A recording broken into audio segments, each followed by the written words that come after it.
Hello everybody, I am Deepika from लर्नो hub, एक ऐसा free learning platform जहां पर आप पढ़ सकते हैं physics, chemistry, maths, biology absolutely for free only at learnohub.com।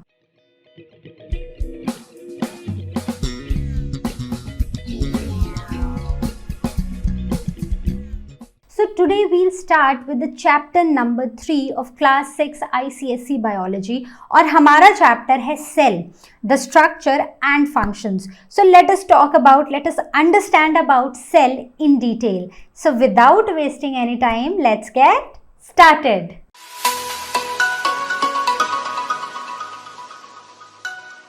Cell, blue whale, elephant, trees, हम जैसे कुछ और एनिमल्स और प्लांट्स, हम सब बने हैं सेल से। हम एक कंस्ट्रक्शन साइट देखते हैं जहाँ पर बहुत सारी ईंटें जोड़कर बनाई जाती है एक बड़ी सी बिल्डिंग। बस वैसे ही कुछ बनते हैं लिविंग ऑर्गेनिजम्स भी। तो जैसे वहाँ पर ईंट जोड़ी जा रही है, वैसे ही हम यहाँ पर बने हुए हैं एक एक सेल को जोड़कर। तो इसीलिए सेल को बुलाया जाता है एक बेसिक यूनिट ऑफ लाइफ या फिर basic building blocks of life. So cells are the fundamental structural and functional unit of living organism. So basically these are the basic unit of life. तो cell हमारी body का सबसे smallest part है, सबसे छोटा हिस्सा जो हमारी बॉडी का है वो है सेल। ठीक है, सेल जो है उसमें कैपेबिलिटी है कि वो इंडिपेंडेंटली एग्जिस्ट कर सकता है और लाइफ के सारे फंक्शंस को परफॉर्म कर सकता है। अगर एक सेल है, जैसे हम अमीबा की बात करें तो अमीबा सिर्फ एक सेल है। ये एक सेल जो है ये एक लिविंग ऑर्गेनिज्म की तरह एक्ट करता है। ये पूरा का पूरा काम भी खुद करता है और बॉडी को स्ट्रक्चर देने का काम भी ये सेल ही करता है। इसको हम डिटेल में समझेंगे कुछ आगे जाके।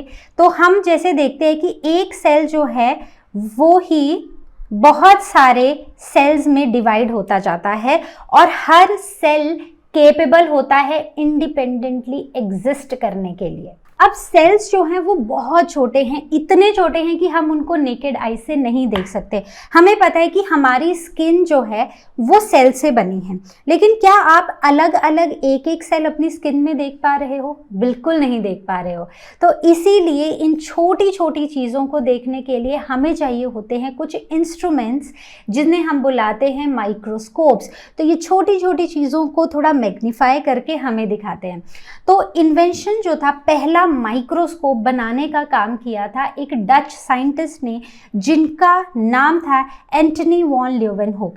तो इन्होंने फर्स्ट माइक्रोस्कोप बनाया था और यहाँ पर जो माइक्रोस्कोप इन्होंने बनाया था वो था एक सिंपल माइक्रोस्कोप, राइट? वो था एक सिंपल माइक्रोस्कोप। तो इन्होंने, ये एक पब्लिक ऑफिशियल थे और इन्होंने एक हैबिट डेवलप की, एक हॉबी डेवलप की कि इनको छोटी छोटी चीज़ें देखने का बहुत शौक था। तो इन्होंने सोचा कि इन छोटी चीज़ों को ऐसे तो हम देख नहीं पाएंगे, तो कुछ ऐसा लेंस या कोई ऐसी चीज़ बनाते हैं जिससे ये छोटी चीज़ें थोड़ी बड़ी होके हमें क्लियरली दिखने लग जाए। तो इन्होंने अराउंड 400 सिंपल माइक्रोस्कोप्स बनाए जिनकी मैग्निफिकेशन काफ़ी अच्छी भी रही। ठीक है, मतलब कुछ ऐसे थे जिनकी मैग्नीफाइंग पावर थी 200 टाइम्स, इनकी मैग्नीफाइंग पावर 200 टाइम्स थी। तो यहाँ पर जो इन्होंने माइक्रोस्कोप यूज़ किया उसमें जो लेंस इन्होंने लगाया, so that lens was single biconvex lens. ठीक है, so single biconvex lens लिया। अब देखो, एक स्पून होता है, तो स्पून कैसा होता है? एक कर्व्ड पार्ट होता है और एक होता है उसका बल्ज्ड आउट पार्ट। तो ये जो बल्ज्ड आउट पार्ट होता है, this is the convex part and this curved जो अंदर की तरफ को कर्व्ड होता है, so that is the concave part. तो इन्होंने जो माइक्रोस्कोप में जो लेंस यूज किया, सो that lens was like this. वो दोनों ही तरफ से कैसा था? कॉन्वेक्स था। ठीक है, तो ये भी कॉन्वेक्स पार्ट था और ये भी कॉन्वेक्स पार्ट था। So this was the lens that was used by Antony van Leeuwenhoek. Clear. तो इन्होंने ये सेल्स देखे कहाँ पर, तो इन्होंने एक फ्रॉग के फुट वेब में, ये जो फ्रॉग के फुट वेब होता है, यहाँ से सैंपल लिया और यहाँ इस सैंपल को इन्होंने माइक्रोस्कोप में देखा। So this was the microscope which he created and this is the simple microscope that we know. ठीक है, तो यहाँ पर अगर आप ये देख रहे हो, so this is the eyepiece lens. Eyepiece lens मतलब जहाँ पर हम आईज लगाते हैं और वहाँ से हम देखने की कोशिश करते हैं, और इसके ऑपोजिट साइड पर एक नीडल पर ये अपना सैंपल रखते थे, तो उस आई पीस से देखते थे और दूसरी तरफ इनको दिखाई देता था वो सैंपल थोड़ा मैग्नीफाइड वर्जन में। ठीक है, so this was the invention that was done by Antony van Leeuwenhoek. लेकिन अभी तक इन्होंने देखा कुछ, इन्होंने ऑब्जर्व किया, लेकिन इन्होंने उसको कुछ नाम नहीं दिया, मतलब इन्होंने नहीं बोला कि ये सेल्स होते हैं। ठीक है, तो इन्होंने ऐसा कुछ नहीं बोला। अब उसके बाद दूसरे साइंटिस्ट आए जिनको किसी और ने काम दिया कि जाओ और तुम ये देख कर आओ कि क्या कोई ऐसी चीज़ हम बना सकते हैं जिससे हम छोटी छोटी चीज़ों को मैग्नीफाई कर पाए। तो दूसरे साइंटिस्ट थे रॉबर्ट हुक, जिन्होंने कुछ माइक्रोस्कोप्स, कुछ लेंसेज डेवलप किए, कुछ माइक्रोस्कोप्स डेवलप किए, and now these were the compound microscope. यहाँ पर इन्होंने एक माइक्रोस्कोप में 2 लेंसेज यूज़ किए।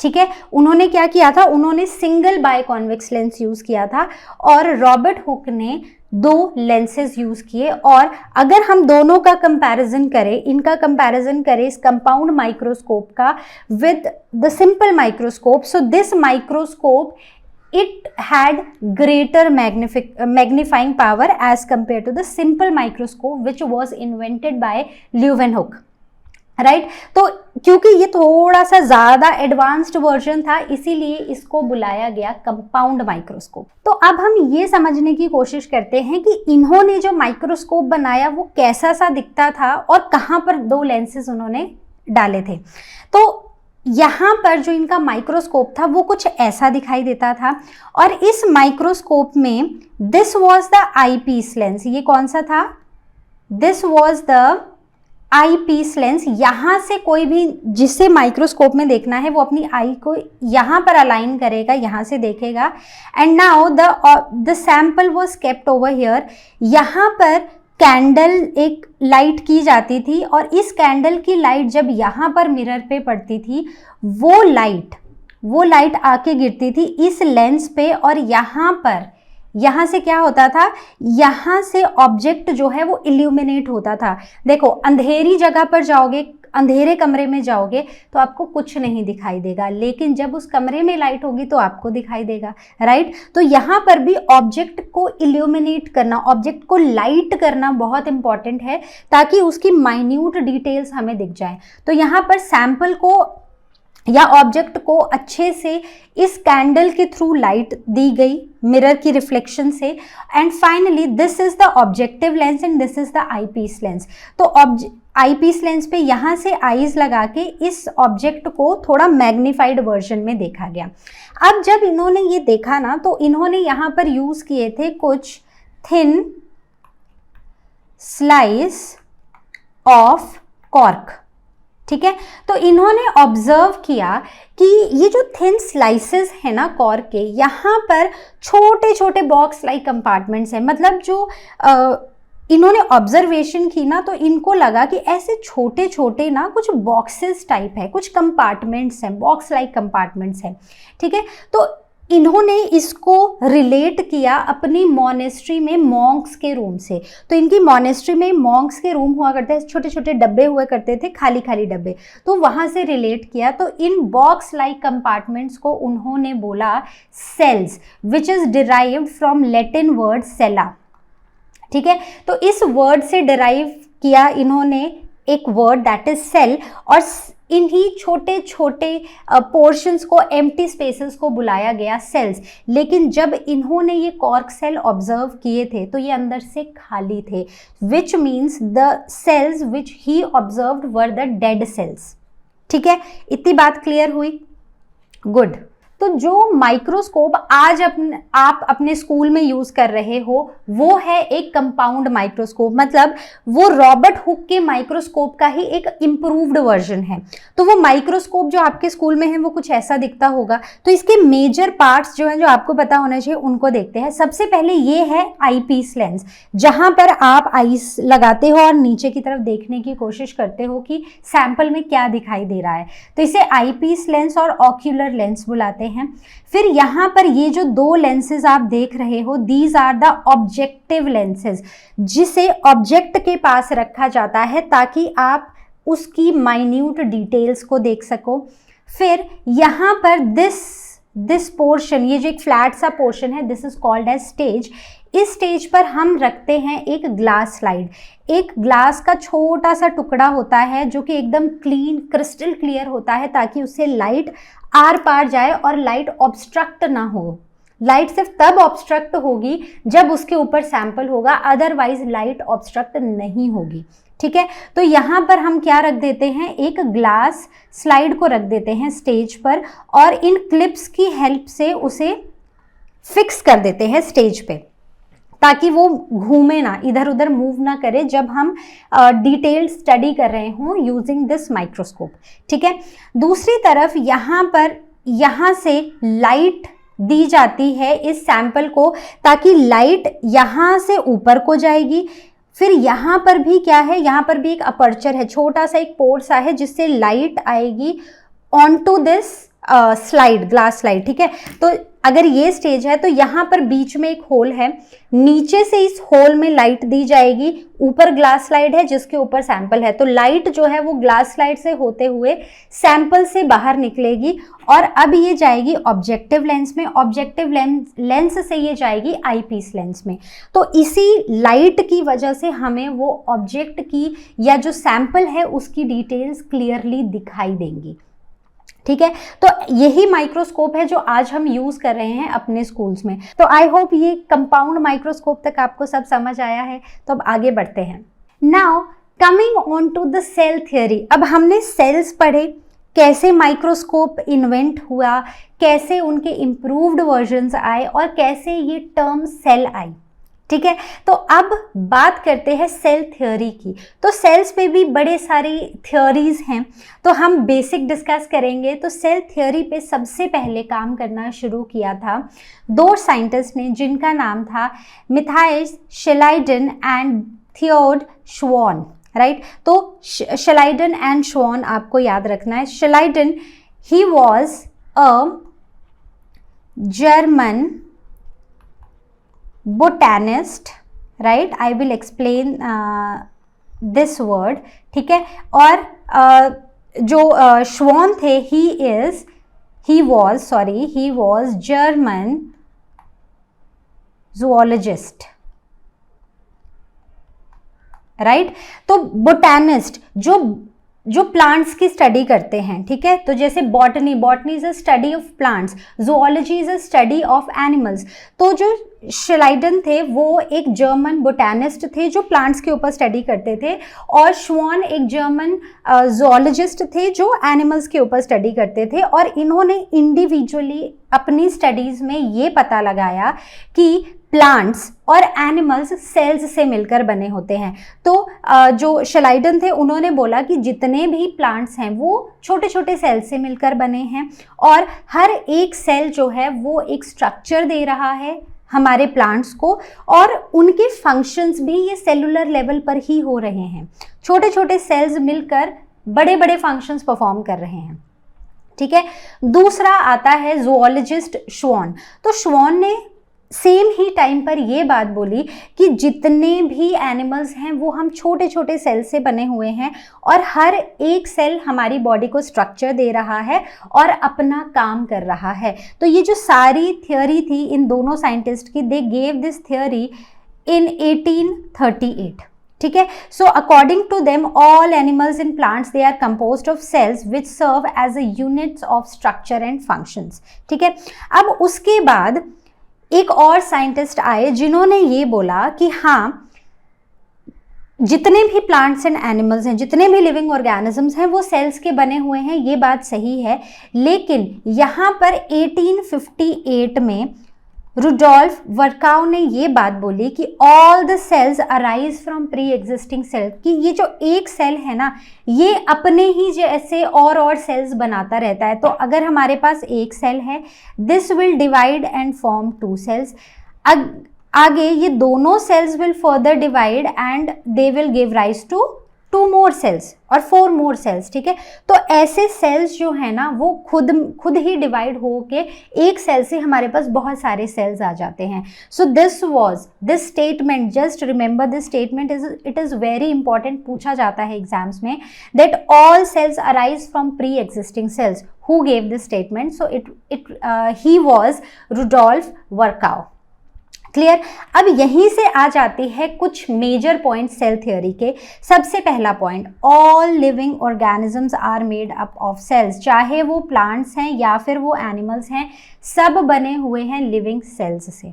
दूसरा, cell is the smallest unit of structure of all the living thing. जो सेल है ना, वो हर एक लिविंग चीज का ना सबसे छोटा स्ट्रक्चर है। अगर मेरी बॉडी की एक शेप है, या एक ट्री की एक शेप है, या एक एलिफेंट की एक शेप है, तो उस एलिफेंट या उस लिविंग ऑर्गेनिज्म को शेप देने वाला कौन है? सबसे छोटा यूनिट जो है वो है cell. Clear. Next, cell is the unit of function of all the living organism. जितने भी लिविंग ऑर्गेनिजम्स हैं, उनके अंदर जो भी फंक्शंस परफॉर्म हो रहे हैं, वो भी एक सिंगल सेल ही परफॉर्म कर रहा है। मतलब सेल, एक सेल मिलकर वो फंक्शंस परफॉर्म कर रहे हैं, सेलुलर लेवल पर ही फंक्शंस हो रहे हैं। Fourth point, all cells arise from pre existing cell. जितने भी सेल्स हैं, वो जो ऑलरेडी एग्जिस्टिंग सेल्स हैं, उन्हीं से बन रहे हैं। कई नए सेल्स कहीं से ऐड नहीं हो रहे हैं, यही सेल्स डिवाइड करके कुछ नए सेल्स बना रहे हैं। ठीक है, बात क्लियर हुई, समझ गए? So these were the major points of cell theory. Now meaning of cell theory, हम बोल रहे हैं कि एक लिविंग ऑर्गेनिज्म का जो basic structural and functional unit है, दैट इज सेल। ठीक है, so which means cell is the structural unit of life. तो जितने भी लिविंग ऑर्गेनिजम्स हैं, वो सेल से बने हैं, और हर एक सेल की शेप और साइजेस क्या हैं? डिफरेंट हैं। हर एक बॉडी का पार्ट जहाँ पर सेल है, वहाँ के सेल की शेप और साइज अलग अलग है। और आप किसी भी सेल को, आप एक ट्री को ले लो, से एक मैंगो ट्री को ले लो और एक ह्यूमन बीइंग को ले लो, तो दोनों ही बने हुए हैं सेल से। और जिस तरह वो सेल्स अरेंज्ड हैं, वैसे ही हमारी बॉडी को एक शेप मिल रही है। तो ये जो हमारी बॉडी का एक शेप है, एक स्ट्रक्चर है, that is all because of the cells. जो साइज है हमारी बॉडी का, वो भी सेल की वजह से ही है। जितने सेल्स हैं, उसी हिसाब से हमारी बॉडी का साइज भी है। Next is the functional unit. एक मैंगो को और एक ह्यूमन बीइंग को ले लो, तो एक मैंगो का tree, sorry not mango but a mango tree, right? तो मैंगो ट्री में अगर एक लीफ है, ठीक है, तो लीफ में क्या है? लीफ में कुछ सेल्स हैं ऐसे bean shape, kidney bean shaped cells हैं। और इस हर एक सेल का फंक्शन क्या है? फोटोसिंथेसिस करना। फोटोसिंथेसिस में बेसिकली हेल्प करना। तो इसी से अंदर क्या हो रहा है? कार्बन डाइऑक्साइड जा रही है और बाहर वाटर और ऑक्सीजन निकल रहे हैं। So this all is happening just because of these cells which are called as the guard cells. अगर गार्ड सेल्स नहीं होंगे, अगर पोर्स ओपन नहीं होंगे, तो ना कार्बन डाइऑक्साइड अंदर जाएगी, ना फोटोसिंथेसिस होगी। यहाँ पर वो सेल्स हैं जो फोटोसिंथेसिस परफॉर्म कर रहे हैं। ठीक है, यहाँ पर क्लोरोप्लास्ट हैं जहाँ पर खाना बन रहा है। उन सेल्स में एक्चुअली खाना सिंथेसाइज हो रहा है। क्लियर? वैसे ही रूट्स में कुछ सेल्स हैं, जैसे कि ये है, तो this is a structure of a root hair. ठीक है, तो इन्हीं सेल्स से पानी भी एब्जॉर्ब हो रहा है, मिनरल्स भी एब्जॉर्ब हो रहे हैं। तो मतलब कि जो फंक्शंस हैं किसी भी लिविंग ऑर्गेनिज्म के, वो सेलुलर लेवल पर ही हो रहे हैं। तो यहाँ रूट में भी सेल ही है जो पानी को एब्जॉर्ब कर रहा है। यहाँ पर लीफ में सेल ही है जो खाना सिंथेसाइज कर रहा है। वैसे ही हमारी बॉडी में जो खाना डाइजेस्ट हो रहा है, वो भी सेल्स ही कर रहे हैं। So all the functions in our body are performed by cells. Clear? तो इतनी बात समझ आई। नेक्स्ट देखते हैं, so cells die and get replaced. तो बहुत सारे सेल्स हैं हमारी बॉडी के अंदर जो मर जाते हैं। जैसे अगर हम आरबीसीज की बात करें तो आरबीसीज का हमारी बॉडी में लाइफ स्पैन होता है 120 डेज अप्रॉक्सीमेटली। तो इन 120 डेज में ये सेल्स जीते हैं, अपना काम करते हैं, and then they die. When they die they are replaced by some new RBCs. So this way it goes on. But there are some cells जैसे कि नर्व सेल्स हैं जो हमारे ब्रेन में होते हैं। अगर एक बार एक नर्व सेल मर गया, if a nerve cell dies, it never gets replaced. तो ये कभी भी हमारी बॉडी में रिप्लेस नहीं होता है, ठीक है। The next point, most life start as a single cell. Mostly life जो है वो सिंगल सेल से ही शुरू होती है। हम अपनी बात कर लें तो ह्यूमंस के केस में क्या होता है, जाइगोट बनता है। अगर हम बात करें प्लांट्स की तो प्लांट्स में सीड्स होते हैं और उसी सीड में एक एम्ब्रायो होता है। उस एम्ब्रायो से ही एक पूरा प्लांट पैदा होता है, राइट। सो हर एक लिविंग ऑर्गेनिज्म की लाइफ एक सिंगल सेल से ही शुरू होती है। क्लियर? तो आई होप ये जो मतलब है सेल थ्योरी का, जो हमने पॉइंट्स पढ़े हैं वो आपको क्लियर हुए। नाउ सेल्स का नंबर। अब किसी एक इंडिविजुअल की बॉडी में, एक लिविंग ऑर्गेनिज्म की बॉडी में कितने सेल्स हैं? तो सेल्स का नंबर वेरी करता है हर एक लिविंग ऑर्गेनिज्म में। जैसे अगर हम कुछ ऑर्गेनिजम्स की बात करें जैसे कि अमीबा, तो अमीबा की पूरी बॉडी बनी होती है एक सिंगल सेल से, which means this is an organism which is single celled. और ऐसे ऑर्गेनिजम्स को हम यूनिसेलुलर भी बुलाते हैं, ठीक है। वैसे ही कुछ ऐसे ऑर्गेनिजम्स होते हैं जो कुछ 100 या 1000 सेल से ही बने होते हैं। तो उन लिविंग ऑर्गेनिजम्स को हम फ्यू सेल्ड बुलाते हैं, जैसे कि एक स्पायरोगायरा, ठीक है, SPIROGYRA स्पायरोगायरा, फिर वॉल्वॉक्स, ये होते हैं फ्यू सेल्ड। फिर कुछ ऐसे लिविंग ऑर्गेनिजम्स होते हैं जो मिलियंस ऑफ सेल से बने होते हैं, जैसे कि हम, जैसे कि ये deer. So we are multi celled. तो फ्यू सेल्ड और मल्टी सेल्ड लिविंग ऑर्गेनिजम्स को हम बुलाते हैं मल्टी सेलुलर ऑर्गेनिजम्स, ठीक है। तो हम बने होते हैं मिलियंस ऑफ सेल्स के, और यहाँ पर फ्यू सेल्ड बने होते हैं 100 to 1000 सेल्स के। क्लियर? तो अब एक क्वेश्चन है कि क्या एक चींटी और एक हाथी में बहुत सारे सेल्स का डिफरेंस है? सो ऑफ कोर्स है। चींटी का साइज छोटा सा है तो उसमें कुछ ही सेल्स होते हैं, लेकिन हाथी विच इज़ सो जायंट, ठीक है, बहुत एक जायंट एक एनिमल है। So this animal has millions of cells in its body, right? So bigger an organism, greater is the number of cells in its body. Clear? तो number of sales समझ आए। अब चलते हैं फैक्ट्स पे, कुछ सेल्स के कुछ फैक्ट्स पे। तो सबसे पहले एक एवरेज साइज एडल्ट ह्यूमन, मतलब अगर हम अपनी बात करें, एक एवरेज साइज की बात करें, एक एडल्ट ह्यूमन की बात करें, सो उसमें होते हैं around 37.2 trillion cells in whole body. तो हमारी पूरी बॉडी में कितने सेल्स हैं? 37.2 ट्रिलियन अप्रॉक्सीमेटली, ठीक है, क्योंकि काउंट करना तो बहुत मुश्किल है।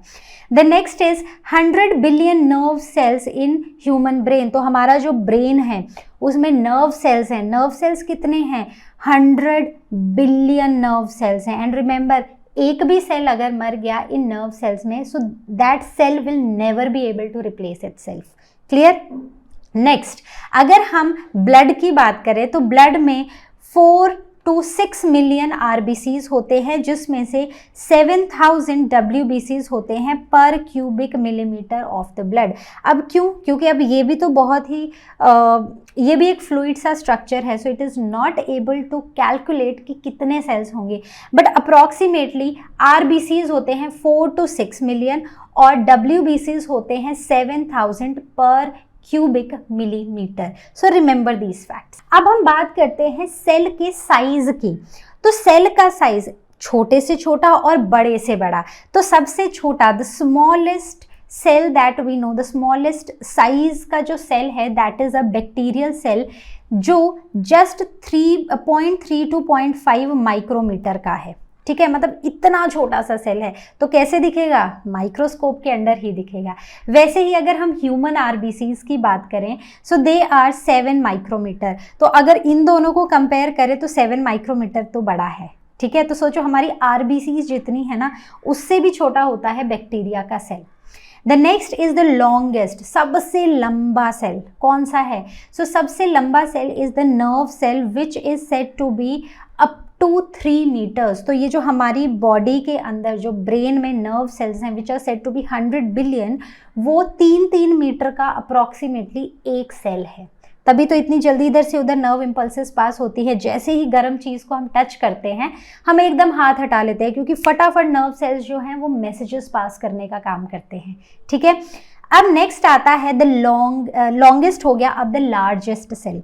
तो बर्ड का एग देखा है, बर्ड के एग को अगर आप बॉइल्ड एग को काटो तो इसमें बीच में आपको ये येलो कलर्ड पोर्शन दिखाई देता है, right? This is actually the egg. ठीक है, और ये जो वाइट वाला पोर्शन है ना, this is the extra coverings, extra layers that are added to this egg cell. ठीक है, तो बेसिकली जो मेन छोटा सेल है ना, that is this yellow portion only. This is the nutritive part. इस एग को संभाल के रखने के लिए, इसको प्रोटेक्शन देने के लिए, इसको न्यूट्रिशन देने के लिए ये एक्स्ट्रा कवरिंग्स बाद में आती हैं। तो जो हमें सबसे बड़ा सेल पता है that is an ostrich egg. एक ऑस्ट्रिच का एग जो होता है वो सबसे बड़ा सिंगल सेल है। ठीक है, ओके, सो आई होप ये सारी चीज़ें आपको क्लियर हुई हैं। तो सेल का नंबर और सेल का साइज समझ आ गया है। चलिए तो फिर हम बढ़ेंगे अब थोड़ा आगे। Now shape of the cells. तो अगर आप किसी भी सेल को देखो ना, तो हर एक जगह पर, हर एक ऑर्गेनिज्म में अलग अलग जगह पर अलग अलग शेप के सेल्स होते हैं। जैसे कहीं पर आपको गोल मिलेंगे, कहीं पर रेक्टेंगुलर, कहीं पर से क्यूबॉइडल, कहीं पर पतले पतले से होंगे, कहीं पर उनमें फिंगर लाइक प्रोजेक्शंस होंगी। तो हर एक सेल जहां पर वो प्रेजेंट होता है, जो उसका फंक्शन होता है, उसी के हिसाब से उसका होता है शेप। ठीक है, अब जैसे कि अगर हम ब्लड सेल्स की बात करें तो ब्लड सेल्स यूजुअली स्फेरिकल और डिस्क शेप होते हैं। तो यहाँ पर आरबीसीज जो हैं, so RBCs are circular biconcave. ठीक है, सर्कुलर बाय कॉनकेव सेल्स होते हैं। ठीक है, तो यहाँ पर जो सेल्स हैं, इन सेल्स को निकलना होता है नैरो कैपिलरी से, पतली पतली सी नैरो ब्लड वेसल से इस ब्लड को पास होना होता है। तो इसीलिए इसकी शेप भी कुछ ऐसी ही होती है ताकि ये आसानी से वहाँ से एस्केप हो जाए और ऑक्सीजन जो वो कैरी कर रहे हैं वो इफ़ेक्टिवली कैरी कर पाए। ठीक है, वहीं पर अगर हम WBCs की बात करें, वाइट ब्लड सेल्स की बात करें, तो वो होती हैं एमीबॉइड। मतलब उनकी कोई फिक्स्ड शेप नहीं होती है, क्योंकि वो स्क्वीज होती जाती हैं। जैसी वो कैपिलरी की वॉल से निकलती है ना, वो स्क्वीज होती जाती हैं। तो हमने लिम्फ पढ़ा है ना, तो लिम्फ में आरबीसीज नहीं होती हैं, WBCs होती हैं। तो ये क्या करती हैं, ये कैपिलरी की वॉल से भी बाहर निकल जाती हैं। तो अगर इनको कैपिलरी की वॉल से, वो जो ब्लड वेसल है उसकी वॉल से बाहर निकलना है, छोटे छोटे पोर से बाहर निकलना है, तो उसको ऐसे तंग हो के अपने शेप को थोड़ा सा बदल बदल के बाहर निकलना पड़ेगा। इसीलिए WBCs होती हैं एमीबॉइड शेप की, मतलब नो फिक्स्ड शेप। ठीक है, the next shape that is Oval shape, जिसमें आता है क्लेमाइडोमोनास। तो क्लेमाइडोमोनास जो होता है ये एक यूनिसेलुलर ग्रीन एल्गी है। तो इसकी शेप होती है ओवल शेप्ड। ठीक है, ये होता है Oval shape. This is unicellular green algae. Clear, right. तो आगे बढ़ते हैं। Next is cylindrical. कुछ ऐसे सेल्स होते हैं जो आपको ना ऐसे सिलेंडर की फॉर्म में देखने को मिलेंगे, जैसे कि ये, दिस इज स्पाइरोगायरा। ये क्या है, दिस इज स्पाइरोगायरा। तो स्पाइरोगायरा आपको कुछ ऐसा देखने को मिलेगा। ये भी एक तरह की ग्रीन एल्गी है, मल्टी सेलुलर ग्रीन एल्गी है, और इसमें क्लोरोप्लास्ट होते हैं। तो बेसिकली किस चीज़ में क्या काम कर रहे हैं, ये फोटोसिंथेसिस करते हैं। दूसरे होते हैं कार्डियक मसल्स, मतलब कि मसल सेल्स, जो हमारे कार्डियक मसल सेल्स होते हैं। So cardiac word, whenever you hear this word cardiac, it is related to heart. So cardiac word is related to heart. Now we are saying cardiac muscles, मतलब हम heart की muscles की बात कर रहे हैं। तो हार्ट की मसल्स जो हैं उनको कॉन्ट्रैक्ट करना है और रिलैक्स करना है, तो उसके लिए वो होती हैं सिलेंड्रिकल शेप की। तो ये शेप उनको कॉन्ट्रैक्शन और रिलैक्सेशन में बहुत हेल्प करती है, ठीक है। तो now the next shape is amoeboid. तो एक तो हम डिस्कस कर चुके हैं WBCs, जहां पर इरेगुलर शेप होती है, और दूसरा अमीबा, उसकी अपनी भी इरेगुलर ही होती है।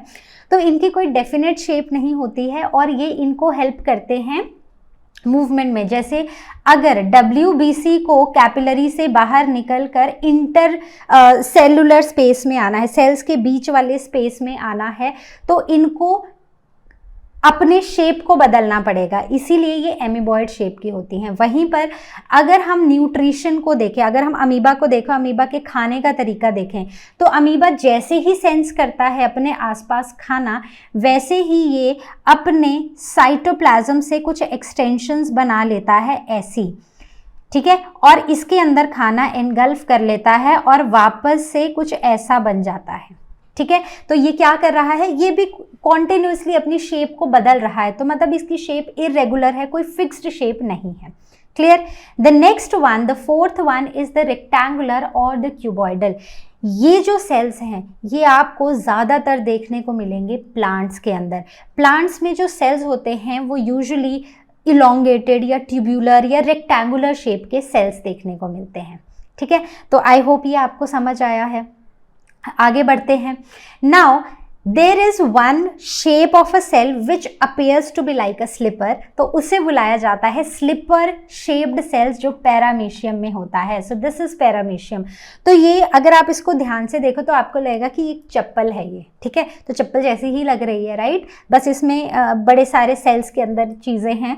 ये एक लिविंग चीज़ है, चप्पल एक नॉन लिविंग चीज़ है, right. So this is a slipper shaped cell. Clear? So these were the different shapes of cells.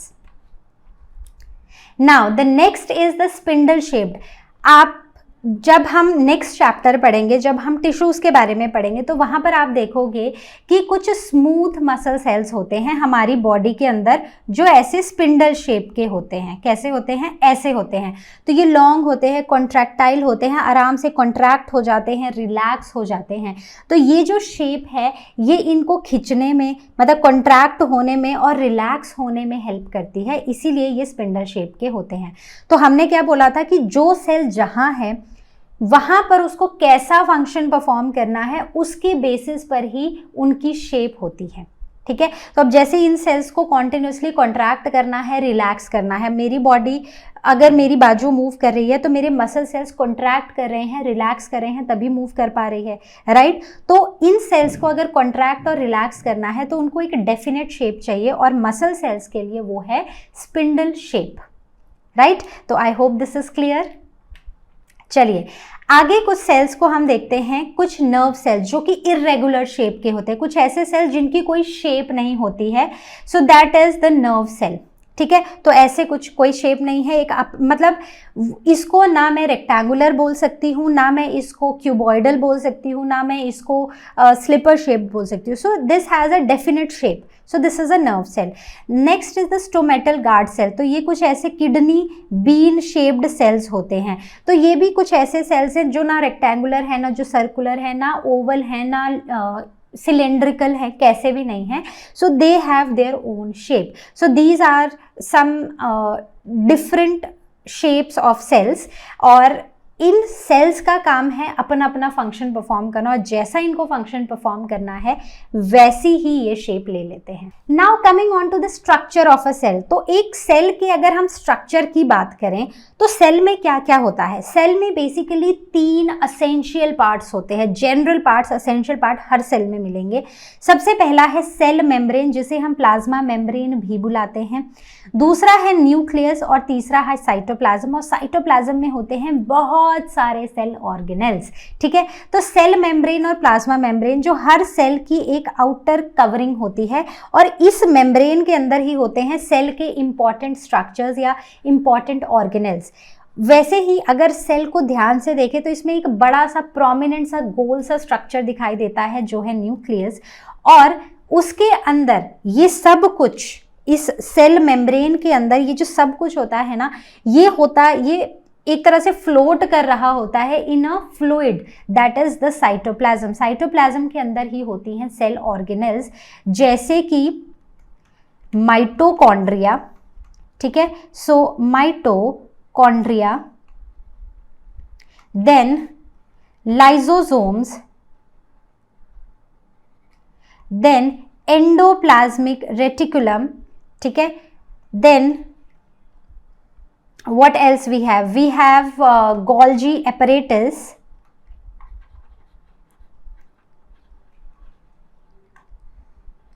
right? So these are the different kinds of cells that are different kinds of cell organelles that are present inside a cell. तो I hope जितने भी topics हमने discuss किए वो आपको हुए होंगे crystal clear. तो बचे हुए टॉपिक्स को हम देखेंगे अपनी नेक्स्ट वीडियो में, और तब तक जैसा कि आप जानते हैं, लर्न हब फ्री है पर बेस्ट है।